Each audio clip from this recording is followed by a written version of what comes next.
I'm Amanda Marcotte. My guest today is film director and writer John Waters. He's got a new book out called Make Trouble. It's based on a commencement speech he gave in 2015 at the Rhode Island School of Design. It's kind of a picture book. It's very cool. Welcome to Salon Talks, John. Thank you. So I'm very yes, excited. whoever thought I'd be a gift book?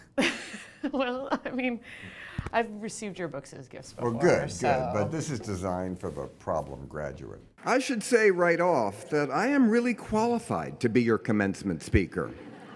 I was suspended from high school, then kicked out of college in the first marijuana scandal ever on a university campus. I've been arrested several times.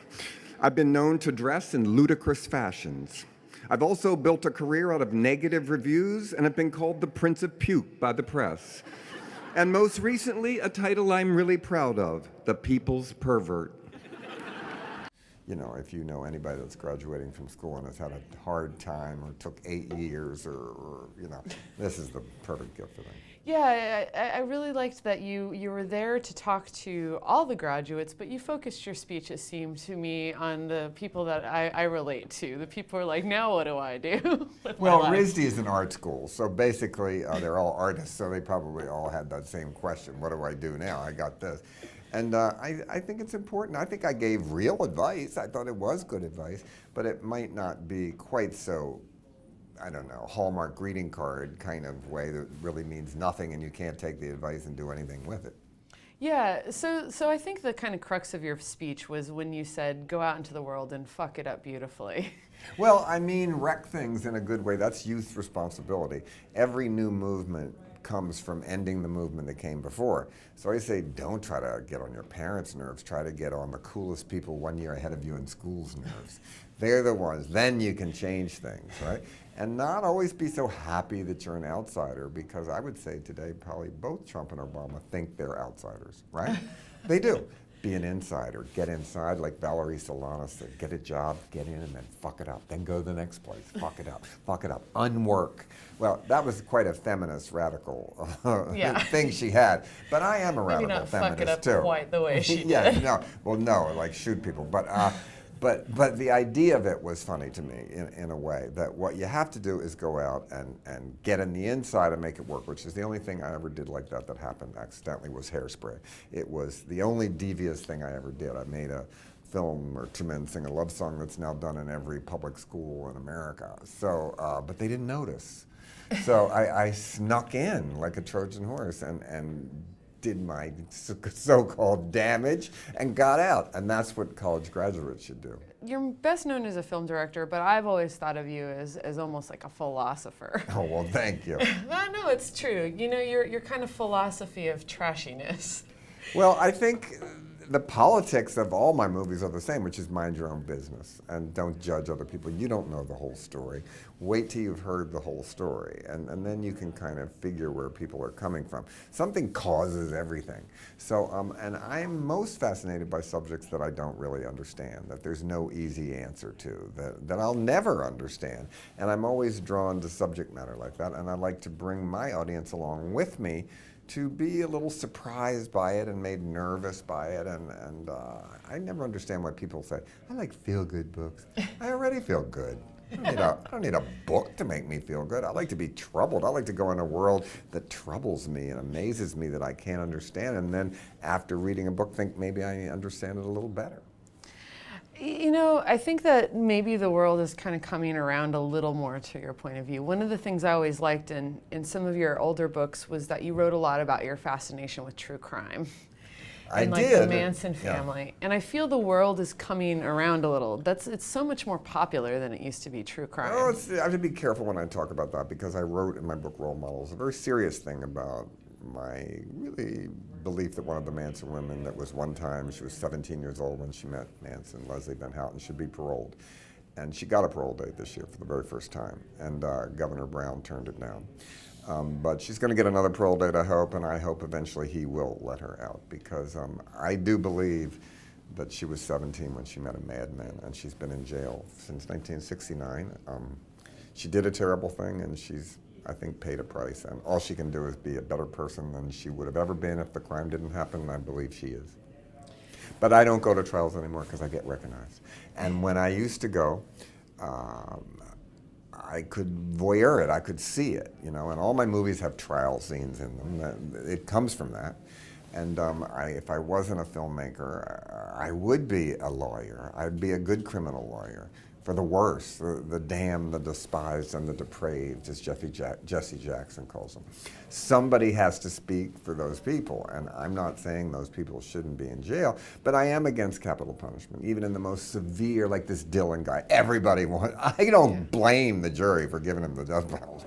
You know, if anybody deserves it. That's why he can't get it either, because if he doesn't get it, then no one will get it, and then innocent people won't get it, even if it's only one.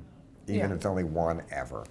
Yeah, and the notion that spending your rest of your life in jail isn't punishment. Well, especially him, you know, I don't think the African-American jail population will be too friendly or looking for a cellmate with him. He will be in solitary confinement, but they will kill him. He got the death penalty, believe me. Yeah, let's bring it back to what you were saying about being an insider instead of being an outsider. I mean, and that being, in your opinion, a more subversive way to do things. Who are some people that you would characterize as insiders who fuck things up from the inside? That's a good question. Anybody that gets elected to office, certainly. I think what we have to bring back is yippies, bring back like terrorism of humor to humiliate the enemy. Certainly people that work inside, you know, that get in and then influence people. You have to have some power somewhere. It's certainly people that make movies that become popular with America that are certainly changing things. Certainly the transgendered movement. I think certainly people there have gotten through and made people see it in a different way. And so that's always important, to get in there and change things. If you just sit home and bitch and whine, and you know, all the people that say, when Trump got nominated, they say, oh, I'm leaving the country. Well, who cares? You think Trump, oh, well, then I'm not going to be president if you're leaving the country. You're that important to me. You know, stay and fight. You know, college students have to stop studying, get out in the street. If Hillary had won, Trump's people would have beat us up for a week and then gone home and back to normal. We're still stunned. We're not doing anything. They say resist. Resist what? You had to march one day? They should have them every day. Yeah, no, I mean, I couldn't agree more. I mean, I've been marching, but you kind of run out of a little steam, and I see why it does. people do. And you know, and the scary part is that, you know, if Trump, anything does happen, Pence is way, way, way worse. And his wife is even way, way, way worse than Pence. Why do you say that? He calls her mommy. Because he calls her mommy? Because must mean he's an adult baby. I don't, you know, I think probably. You think he's got a diaper on him? I don't know this, but all hookers will tell you powerful men, the first thing they want to do in bed is give it up. Yeah, I mean, we all heard that about David Vitter, the senator from Louisiana. You know, and I don't begrudge if someone's an adult. Yeah, actually, I'm not marching for the adult baby community. I find them repellent. So one thing I've been dying to ask you, I feel like one of the things I've been seeing going on with the election of Donald Trump and some of the reactions to him, I see some of the ugly reactions to him are based in the sense that he's trashy, that his gold-gilded, nasty trashiness is offensive to DC politics. It's offensive to me, you know, it's bad taste, and I've always had good bad taste. There's a difference. His home, I always said, looked like Little Richard decorated it before he got money. So what's the difference between bad taste, like Donald Trump, and good bad taste? Because bad taste celebrates being, quote, rich, when any true rich people downplay that. The Swiss are the only people that know how to be rich right. They're slightly embarrassed by it, and they don't brag about it. Trump acts like a poor person that got his first $100 bill. That is his style, I think. Just splashing gold on everything. It's not. No, it looks like Jeff Koons did his apartment. Only Trump wouldn't get Jeff Koons. I wonder if Jeff Koons is jealous now. No, Jeff Koons, I think, is a good artist. I mean, I think he takes that and makes you look at it in a deadpan way. I don't think, and Jeff Koons would argue that his work is not ironic. I'm not sure that Trump knows what irony even is. You know, the Trump library, what's that going to be? Like one book, the one he wrote and didn't write or read? That would be awesome, like a gold-gilded library with no one books. book Yeah, yeah, or one yeah, book. yeah. I'd visit that. Wouldn't you visit that? No. Well, you wouldn't visit that, No, not even no. out of curiosity? No. You're just so No. opposed. No, I wouldn't visit it.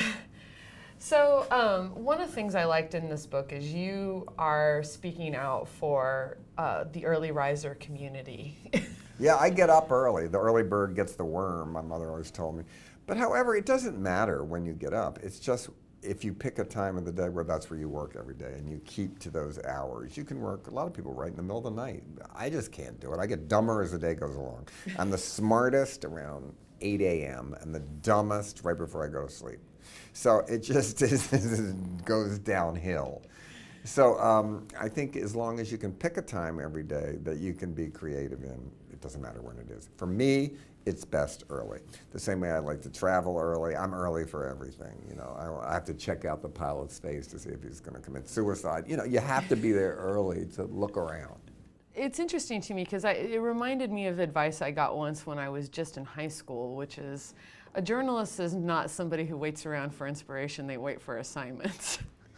Well, or a journalist is one that can never, a good one, never stop being curious and never stop asking questions and is nosy and eavesdrops and butts their nose in other people's business. That is a journalist.